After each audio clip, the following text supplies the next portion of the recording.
প্রতি বছরের ন্যায় মাগুরা জেলায় এবারও অত্যন্ত জাঁকজমকপূর্ণভাবে অনুষ্ঠিত হতে যাচ্ছে মাগুরার ঐতিহ্যবাহী ধর্মীয় উৎসব শ্রী শ্রী কাত্যায়নী পূজা। ধর্ম বর্ণ নির্বিশেষে ভারতসহ বাংলাদেশের বিভিন্ন প্রান্ত থেকে আগত প্রায় লাখো ভক্তের সমাগমে অনুষ্ঠিত হয় মাগুরার ঐতিহ্যবাহী হিন্দু ধর্ম অবলম্বীদের এই পূজা উৎসব। বিগত বছরের ন্যায় এবছরেও জেলাতে সর্বমোট 92টি মন্দিরে অনুষ্ঠিত হবে এই ঐতিহ্যবাহী শ্রী শ্রী কাত্যায়নী পূজা। এর মধ্যে পৌরসভায় অনুষ্ঠিত হবে 20টি, সদর উপজেলাতে 24টি, শ্রীপুর উপজেলাতে 10টি ও মোহাম্মদপুর উপজেলাতে 12টি, শালিকা উপজেলাতে 25টি মন্দিরে কাত্যায়নী পূজা অনুষ্ঠিত হবে। মাগুরাতে শারদীয় দুর্গাপূজা শেষের ঠিক 1 মাস পরেই শুরু হয় এই মহা উৎসব শ্রী শ্রী কাত্যায়নী পূজা। উক্ত পূজাকে কেন্দ্র করে মাগুরাতে একটি উৎসবমুখর পরিবেশ বিরাজ করছে। প্রায় প্রতিটি পূজা মন্দিরেই মৃৎশিল্পীরা এক প্রকার ব্যস্ত সময় পার করছেন প্রতিমাগুলো তৈরি করার কাজ সম্পূর্ণ করতে। বিষয়ভিত্তিক বিভিন্ন থিমের চিন্তাধারণায় এই পূজাকে ঘিরেই পদ্মফুল, পেঁচা, হাতিসহ প্রতি সেটে দুর্গার সঙ্গে অসুর, সিংহ, মহিষ, গণেশ, সরস্বতী, কার্তিক ও লক্ষ্মী প্রতিমা তৈরির ধুম পড়েছে মাগুরা পাল সম্প্রদায়ের কারিগরদের। মাগুরা শ্রী শ্রী দুর্গা মন্দিরগুলোতে গিয়ে দেখা যায় তাদের ব্যস্ততা। মাটি দিয়ে যে যার মতো কাজ করে যাচ্ছেন, কারিগরদের যেন দম ফেলার সময় নেই। এদিকে ভিন্ন ভিন্ন রঙের বাহারি সব আলোকসজ্জায় সজ্জিত হচ্ছে প্রত্যেকটি পূজা মন্দিরের প্রবেশের রাস্তাসহ সম্পূর্ণ শহর। বিরামহীন কাজে ব্যস্ত রয়েছে বিভিন্ন ডেকোরেটর শ্রমিকেরা। তারা পূজা মণ্ডপ সহ বিভিন্ন বড় বড় গেট তৈরিতে ব্যস্ত। আগামী 27 অক্টোবর সোমবার মহাষষ্ঠীর পূজার মধ্য দিয়ে শুরু হবে শ্রী শ্রী কাত্যায়নী পূজা।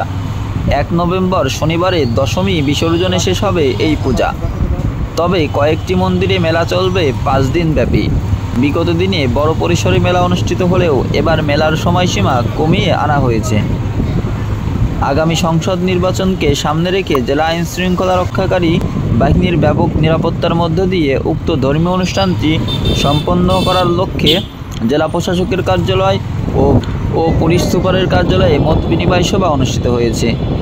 জেলা পূজা ফন্ড, জেলা পূজা উদযাপন পরিষদ, হিন্দু বৌদ্ধ খ্রিস্টান ঐক্য পরিষদ ও বিভিন্ন মন্দিরের নেতৃবৃন্দদের সাথে জেলা প্রশাসন ও আইন শৃঙ্খলা রক্ষাকারী বাহিনীর এ মত বিনিময় সভা অনুষ্ঠিত হয়। মাগুরা জেলায় প্রতিবারের ন্যায় এবার অত্যন্ত ধুমধামের সহিত এবং আড়ম্বরপূর্ণভাবে কাত্যায়নী পূজা অনুষ্ঠিত হতে চলেছে। এই কাত্যায়নী পূজা এটা মাগুরা জেলার একটি ঐতিহ্য। এই কাত্যায়নী পূজা মাগুরা জেলা ছাড়া বাংলাদেশের অন্য কোনো জেলাতে এটা অনুষ্ঠিত হয় না। এই কাত্যায়নী পূজায় বাংলাদেশ সহ এ পর্যন্ত বহির্বিশ্বের, বিশেষ করে ভারত এবং নেপাল থেকে অনেক দর্শনার্থী এখানে পুজো দেখতে আসে। বাংলাদেশের ভিতরে এই কাত্যায়নী পূজাটি, মাগুরার এই কাত্যায়নী পূজাটি 1 নম্বর তালিকায় আছে।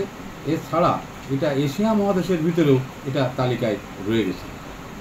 এই কাত্যায়নী পূজা উপলক্ষে ইতিমধ্যে আমাদের জেলা প্রশাসক মহোদয় এবং পুলিশ সুপার মহোদয় এনারা পৃথকভাবে 2টি সভা অনুষ্ঠিত করেছেন এবং সেনাবাহিনী, যেটা মাগুরা ইউনিট, তারাও ইতিমধ্যে আমাদের সঙ্গে একটা মত বিনিময় সভার আয়োজন করেছেন এবং সেখানে সার্বিকভাবে কীভাবে আইন শৃঙ্খলা পরিস্থিতি রক্ষা করা যায় সেই বিষয়ে আমরা বাংলাদেশ পূজা উদযাপন ফ্রন্টের আমি সহ আমার সংগঠনের অন্যান্য নেতৃবৃন্দ, এছাড়া আরও বিভিন্ন পূজা মণ্ডপের সভাপতি এবং সেক্রেটারি সেখানে তাদের এই পূজা মণ্ডপের আইন শৃঙ্খলা রক্ষা করার জন্য বিভিন্ন প্রকার বক্তব্য এখানে উপস্থাপন করেছেন।